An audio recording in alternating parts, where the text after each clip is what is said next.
and welcome. So in this video, from our last video, we talked about how to instantiate. So this video, we'll be talking about destroying objects. So simply one different object can be for any reason. Probably the object has no part of the thing. Probably you want one of the bullets has touched the enemy and the enemy to get destroyed. Various implementation. So I will actually be using this project as an example. So from where we stopped. So basically, what this script does now is it creates, using this form manager, it creates enemy a particular number of enemies using this random variables. So this is the position by generating a position from the minimum x, maximum x, minimum z, and maximum z.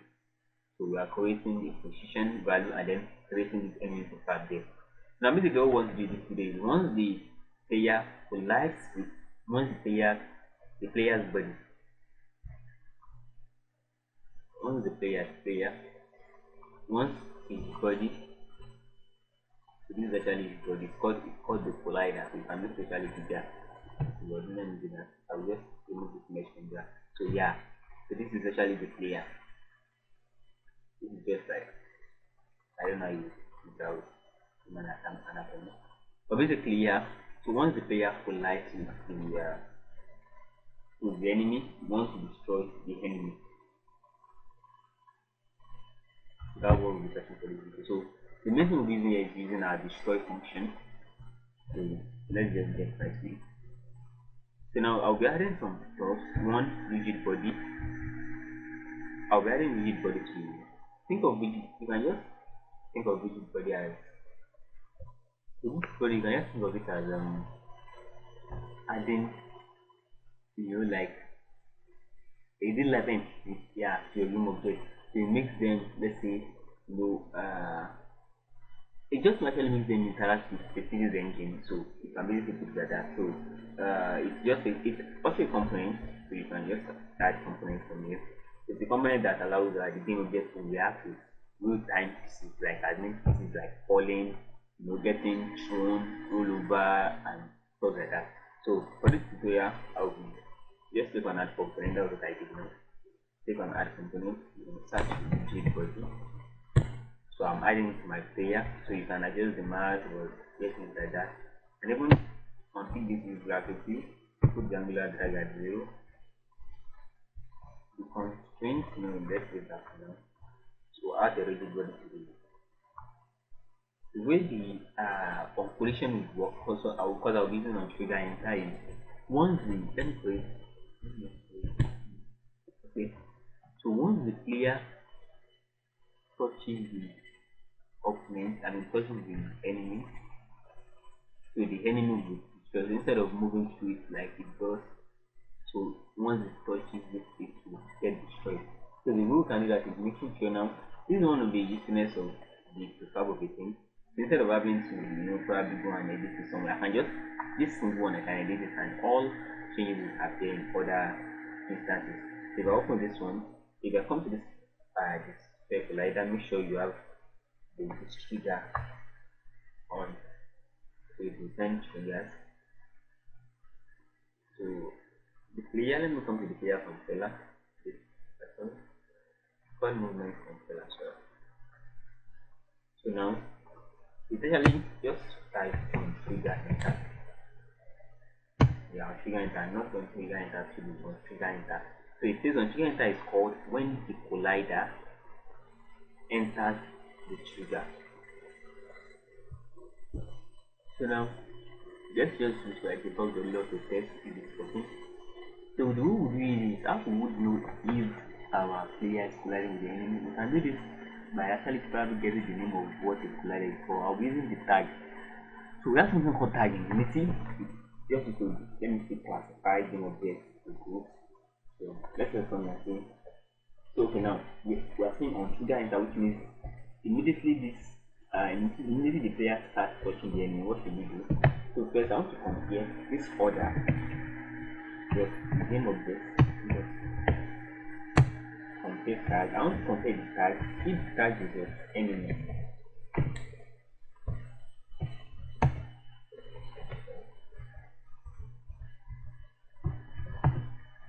if the tag is enemy, the box will just show it to my console. Just go to the console. Then just collided with enemy. Test for now. Save the script. Go back to this.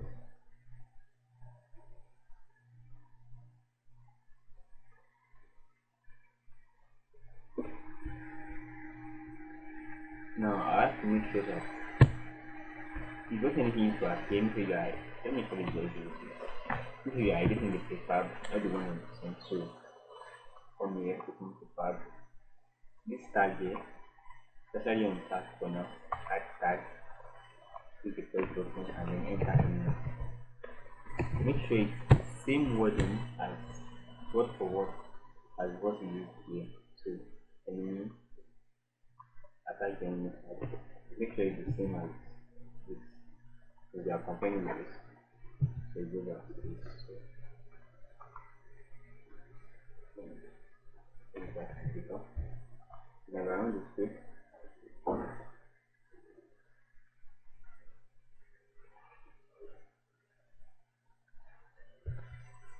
Run the script now and I move the layer.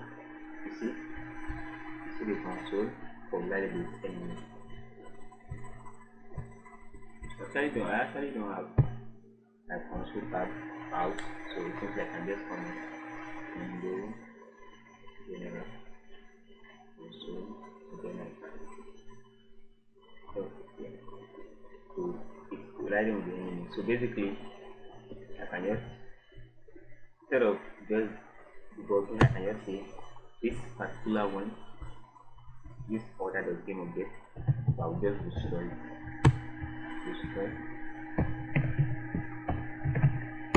So this is actually accessing the collider of the game object that the player is. This case is attached to the player.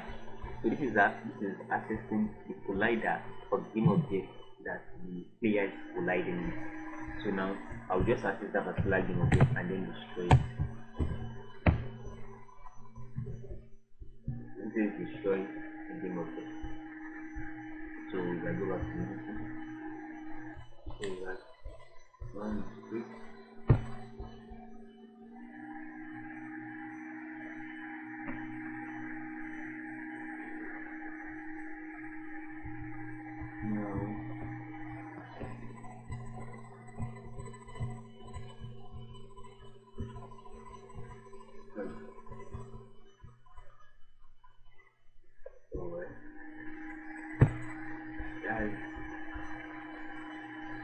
Okay, it's flying, but you see it's working when you collide. So just to now let me just come here.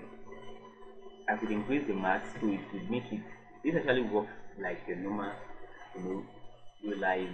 So I could increase the max to say probably 10, so that would make it much more easier. Or instead, I could just constrain the movement here. But let's check how the increasing of the mass of the thing.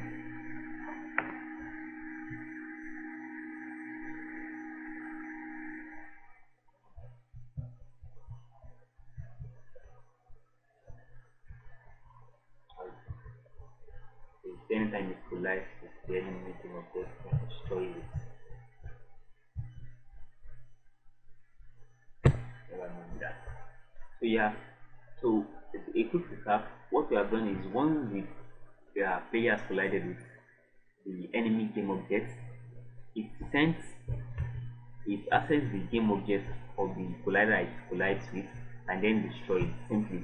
So now these are a way of doing it. You can also use another way called object pooling. So we'll be talking about that in our next video, and it's really much more efficient and a good means of game design for you to use object pooling for items that you can instantiate probably several times, thousands of times in your game. So we will be talking about that in our next video. Thanks and see you in the next one.